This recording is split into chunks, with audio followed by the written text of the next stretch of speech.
aí galera, tudo beleza? Voltamos com mais um Responde Aí. Se você quer fazer a sua pergunta, vai lá no Facebook, no nosso grupo Áudio, Teoria e Prática, vem aqui nesse post fixado aqui do lado, ó, vem aqui embaixo, faz a sua pergunta que a gente vai responder ela aqui no canal. Já quero convidar a galera que curte nosso conteúdo para deixar um like aqui embaixo, para apertar o sininho, para receber as notificações quando a gente lança um vídeo novo. E a pergunta de hoje é do Cristiano de Lima Matos. Ele fez várias perguntas aqui a respeito de estrutura de ganho, na gravação, na mixagem, assim por diante. E daí eu vou responder aqui uma a uma em cada um dos vídeos. Então vocês fiquem ligados, porque durante esses próximos dias todos a gente vai responder bastante pergunta a respeito de estrutura de ganho e também a respeito de mixagem e masterização. A primeira pergunta do Cristiano é: existe um nível de sinal ideal para a captação? É menos 18 dBFS? Devo observar a média ou os picos do sinal? Então, Cristiano, eu não tenho uma resposta pronta para isso, tá?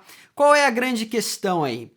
Você vai depender muito das características do seu conversor. E você vai depender muito também do que você quer de resultado final. Muita gente gosta de captar realmente clipando, sim, clipando em nível de pico, porque o clipping digital, ele traz um certo estalo, um certo punch, que muitos engenheiros e muitos produtores gostam. Por exemplo, o Joey Chicarelli, ele usou direto clipping digital durante todo o nosso último Masterclass. Eu já não sou muito dessa pegada, eu prefiro não trazer tanta característica de clipping digital, então eu sempre respeito o headroom do meu conversor. Agora, uma coisa muito importante, para que eu vou gravar em menos 18 ou menos 12 ou qualquer coisa assim? Porque eu quero que aquele sinal entre no input dos meus plugins de uma forma a não trazer uma saturação harmônica do plugin que é muito digital, que é diferente da saturação harmônica que ele traz emulando um dispositivo analógico. Todos os plugins são calibrados para uma determinada faixa dinâmica. Ele acaba entendendo ali menos 18 como 0 dB no VU dele, né? Naquele VUzinho, ou seja, mais 4 decibéis em dBu. Então apareceu menos 18 lá no seu meter em nível de pico de LED do seu Digital Audio Workstation,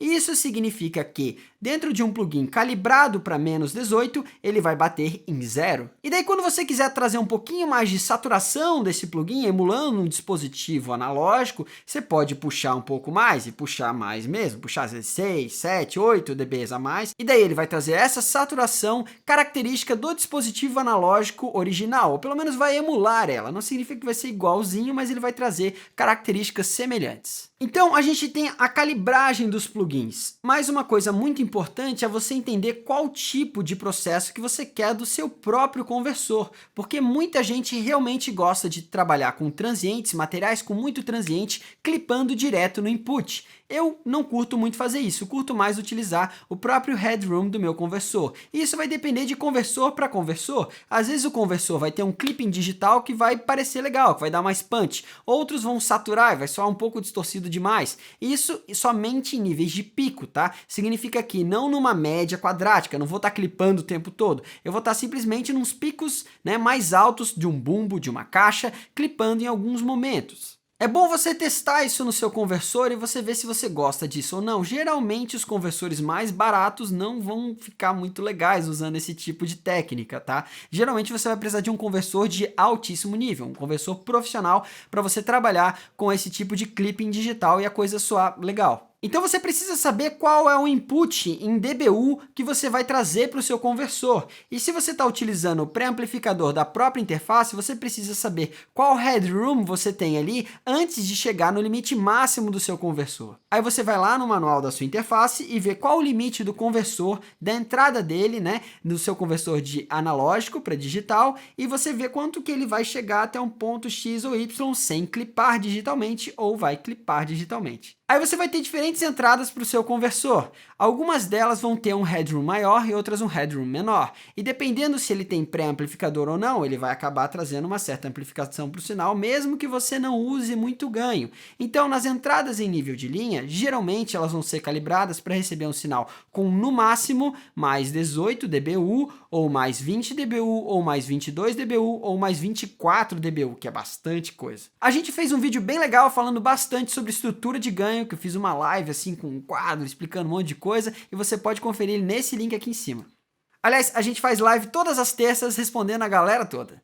Em relação à questão da média ou dos picos do sinal, né, aonde que você deve estar observando cada tipo de indicador, tá, do áudio, vai depender muito a relação disso com o material. Vamos supor, um material de contrabaixo, ele vai ter muito mais nível em RMS, e o nível de pico vai ser relevante, mas principalmente o nível RMS dele, tá? Porque você vai ter uma nota soando bastante tempo, então a média dele vai ser mais relevante do que simplesmente o nível de pico. Agora, se você está falando de um bumbo de rock and roll, de uma caixa, né, ou de um instrumento percussivo com um ataque, mas um transiente bem rápido, digamos assim, você vai poder utilizar muito mais o nível de pico para poder monitorar esse tipo de coisa. E realizar esse clipping digital que eu mencionei só funciona geralmente em materiais com nível de pico. Em nível RMS fica tudo saturado e não funciona, mesmo com conversores muito bons. É isso então, Cristiano, espero que eu tenha respondido aí a sua pergunta. Não se esqueça das nossas lives todas as terças-feiras às 20h30, e se vocês curtiram o vídeo, não deixe de dar um like aqui embaixo e também de apertar aquele sininho para receber as notificações toda vez que a gente lança um vídeo novo. Valeu, um abração, até mais, tchau, tchau.